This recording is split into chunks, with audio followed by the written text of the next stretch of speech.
প্রথমেই আমি কাছের একটা ডিশে নিয়ে নিয়েছি 800 থেকে 900 গ্রামের মতন চিকেন। তার মধ্যে আমি এবার টক দই অ্যাড করে দেবো। টক দইটা তোমরা আন্দাজ মতন দেবে, যে টক দই দিলে গ্রেভিটা হয় ভালো। এবার আমি এটাতে হলুদ গুঁড়ো দিয়ে দেবো। হলুদ গুঁড়ো দেওয়া হয়ে গেছে, বেশি দেবো না, অল্পই দিয়েছি হলুদ গুঁড়ো। এরপরে আমি কাঁচা লঙ্কা বাটা দিয়ে দেবো।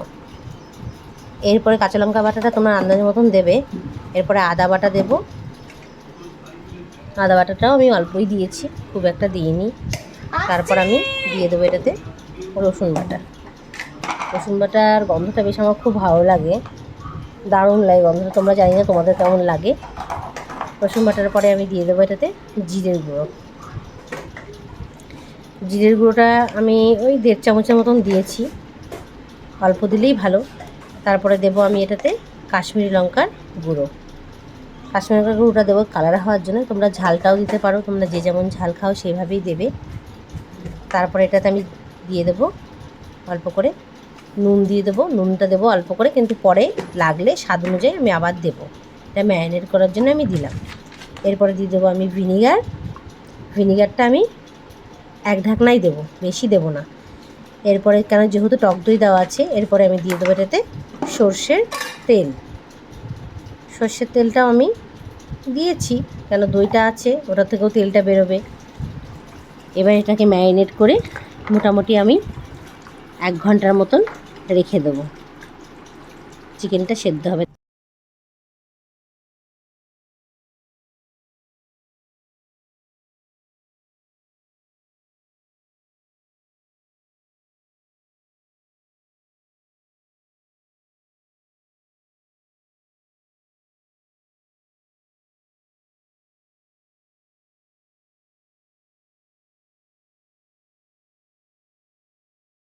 পেস্তাটা ভাজা হয়ে গেছে আমার। এটাতে আমি একটু তেল দিয়ে নেবো, নিয়ে জিরে আর তেজপাতা আমি ফোড়ন দিয়ে দেবো।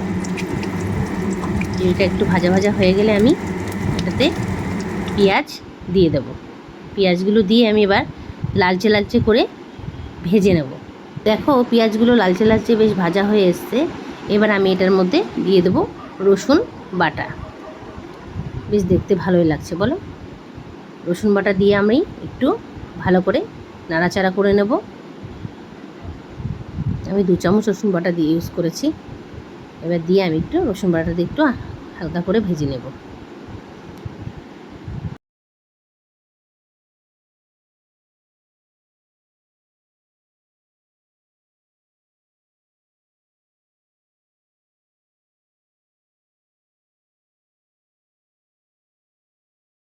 এরপরে আমি দিয়ে দেবো আদা বাটা আর কাঁচা লঙ্কা বাটা। দিয়ে এটাকেও দিয়ে আমি ভালো করে একটু নাড়াচাড়া করে একটু কষিয়ে নেব। কষিয়ে নেওয়ার পরে আমি এটার মধ্যে দিয়ে দেবো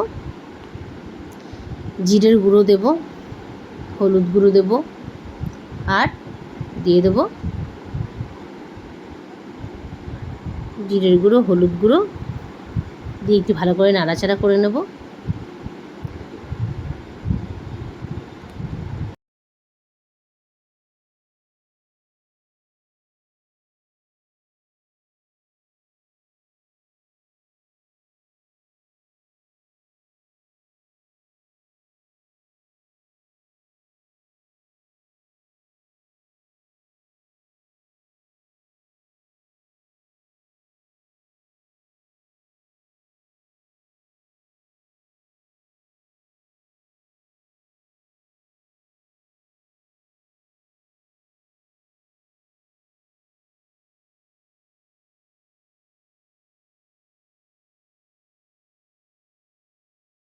আমি লঙ্কার গুঁড়োও দিয়েছি।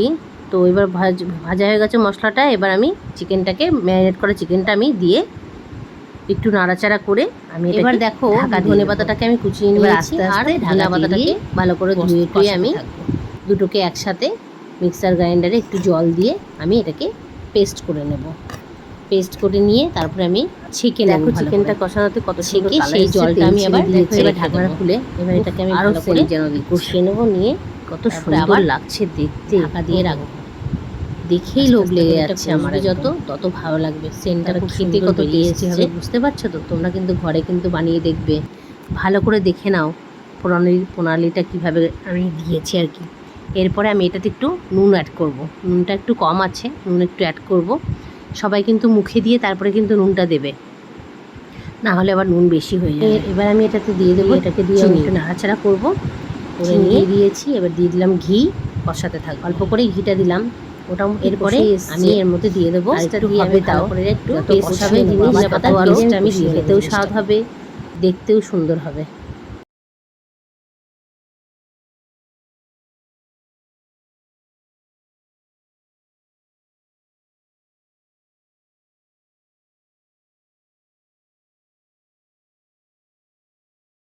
এবার আমি এটাতে দিয়ে দেবো সেই পুদিনা আর ধনেপাতার যে জলটা রেখেছিলাম আমি সাইড করে ছেঁকে, সেই জলটাকে আমি দিয়ে দিলাম। দিয়ে ভালো করে একটু নাড়াচাড়া করে নেব। তোমরা চাইলে আর একটু জল অ্যাড করতে পারো, আমি আর একটু জল দেবো, দিয়ে তারপরে একটু ফুটিয়ে নেব ভালো করে। দেখো কত সুন্দর লাগছে দেখতে, বেশ গ্রিন গ্রিন, আহা হা হা।